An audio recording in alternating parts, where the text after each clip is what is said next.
بسم اللہ الرحمن الرحیم۔ شروع اللہ کے نام سے جو بڑا مہربان اور نہایت رحم کرنے والا ہے۔ سب طرح کی تعریف اللہ کے لیے ہے جو بڑی شان والا اور تعریف کے لائق ہے۔ اللہ تعالیٰ نے انسانوں کو اور جانوروں کو جوڑے میں پیدا کیا، جیسے نر اور مادہ۔ انسانوں میں مرد اور عورت بنائے تاکہ وہ دونوں ایک دوسرے کو جائز طریقے سے خوشی دے سکے۔ حضرت لوط علیہ السلام ابراہیم علیہ السلام کے زمانے کے نبی تھے۔ آپ ابراہیم علیہ السلام کے بھتیجے تھے۔ آپ کو اللہ تعالیٰ نے ایک ایسی قوم کی طرف بھیجا جو فلسطین یعنی بیت المقدس یا جورڈن کے آس پاس بسی ہوئی تھی، جسے سدوم کہا جاتا تھا۔ یہ سرزمین سرسبز اور شاداب تھی، اور یہاں پر ہر طرح کا اناج، غلہ اور پھلوں کی کثرت تھی۔ اس قوم میں اس وقت ایسی برائی پائی جاتی تھی جو ان سے پہلے دنیا کی کسی بھی قوم میں نہیں پائی گئی۔ اس قوم کے مرد اپنی نفسیاتی جسمانی خواہش کو پوری کرنے کے لیے مردوں کے پاس جاتے تھے، جسے ہم آج کے دور میں ہومو سیکسولیٹی کہتے ہیں۔ اور یہ بے حیائی اور برائی اتنی عام ہو گئی تھی کہ وہ اپنے اس برے کام کو برا نہیں سمجھتے تھے، بلکہ اس پر فخر کیا کرتے تھے۔ روایتوں میں آتا ہے کہ اس بے حیائی کے کام کی شروعات شیطان نے کی۔ وہ ایک خوبصورت نوجوان بن کر آیا اور اپنے ساتھ وہاں کے مردوں کو برا کام کرنے کے لیے بہکایا، اور اس طرح قوم لوط میں یہ برائی پیدا ہو گئی۔ وہ لوگ عورتوں کو چھوڑ کر مردوں سے اپنی ہوس پوری کرنے لگے۔ روح زمین پر یہ برا کام لوط علیہ السلام کی قوم سے شروع ہوا تھا، اسی لیے آج بھی اس برے کام کو لواطت یعنی ہومو سیکسولیٹی کے نام سے جانا جاتا ہے۔ لوط علیہ السلام نے اپنی قوم کی اصلاح کی بہت کوشش کی۔ کئی برس ان کے بیچ میں رہ کر دین کی دعوت دیتے رہے، نصیحت کرتے رہے، اللہ تعالیٰ کے عذاب کی دھمکی دیتے رہے، لیکن ان کی قوم پر کوئی اثر نہیں ہوا۔ حضرت لوط علیہ السلام نے اپنی قوم سے مخاطب ہو کر کہا، اے میری قوم، تم لوگ ایسا برا اور بے حیائی کا کام کر رہے ہو جو آج تک دنیا میں کسی نے نہ کیا۔ یہ بہت گناہ کا کام ہے۔ تم اپنی عورتوں کو چھوڑ کر مردوں کے پاس جاتے ہو۔ اگر تم اپنے اس برے کام سے باز نہ آئے تو مجھے ڈر ہے ایک دن تمہیں اللہ تعالیٰ کا عذاب آ گھیرے گا۔ میں تم سے اپنے اجر یعنی دعوت حق دینے کی کوئی قیمت نہیں مانگتا۔ میرا اجر تو میرا رب کے پاس ہے جو سارے عالم کا مالک ہے۔ اس پر ان کی قوم کے جو دولت مند بگڑیل یا امیر سردار تھے، انہوں نے کہا، ہمیں نصیحت مت کرو، بڑے پاک صاف بنتے ہو۔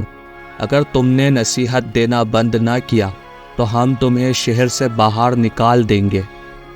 حضرت لوط علیہ السلام کی نصیحتوں کا جب ان کی قوم پر اثر نہیں ہوا سوائے تھوڑے سے لوگوں کے جو ایمان لائے، تو لوط علیہ السلام نے اللہ تعالیٰ کی بارگاہ میں دعا کی، اے میرے رب، میں نے اپنی قوم کی دن رات تبلیغ کی اور انہیں تیرے عذاب سے ڈرایا، لیکن وہ اپنے کفر میں اور آگے بڑھ گئے۔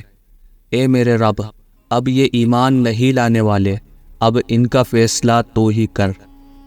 اللہ سبحانہ و تعالیٰ نے قوم لوط کو عذاب دینے کے لیے 2 فرشتے بھیجے۔ دونوں فرشتے جب نازل ہوئے تو پہلے ابراہیم علیہ السلام کے پاس پہنچے، پھر فرشتے شام ہونے سے پہلے حضرت لوط علیہ السلام کے پاس 2 کمسین خوبصورت نوجوان کی شکل میں پہنچے۔ وہ ان کے یہاں مہمان بن کر آئے۔ حضرت لوط علیہ السلام کو اپنی قوم کے لوگوں کی خباثت کا پتہ تھا، اسی لیے جب انہوں نے اپنے کمسین خوبصورت نوجوان مہمانوں کو دیکھا تو غمگین ہو گئے اور دل ہی دل میں گھٹنے لگے اور کہنے لگے، آج کا دن بڑی مصیبت کا دن ہے۔ انہیں ان کی فکر لاحق ہوئی کہ کہیں ان کی قوم کے لوگ ان کے مہمانوں کے ساتھ کوئی برا کام نہ کرے، اسی لیے وہ جلدی سے اپنے مہمانوں کو اپنے گھر کے اندر لے گئے۔ لیکن ان کی بیوی دوڑتی ہوئی گئی اور اپنے قوم کے بگڑیل امیر سرداروں اور بدکاروں کو اپنے گھر میں آئے ہوئے مہمانوں کی خبر دے دی۔ قوم کے بدکار لوگ لوط علیہ السلام کے گھر آ پہنچے اور حضرت لوط علیہ السلام سے کہا، ان لڑکوں کو ہمارے حوالے کر دو۔ حضرت لوط علیہ السلام نے کہا، یہ میرے مہمان ہیں، میں ان کو ہرگز تم لوگوں کے حوالے نہیں کروں گا۔ تمہیں اللہ تعالیٰ کا واسطہ ہے، میرے مہمانوں کے سامنے مجھے ذلیل اور رسوا نہ کرو۔ کہ تم میں سے کوئی بھی بھلا آدمی نہیں ہے؟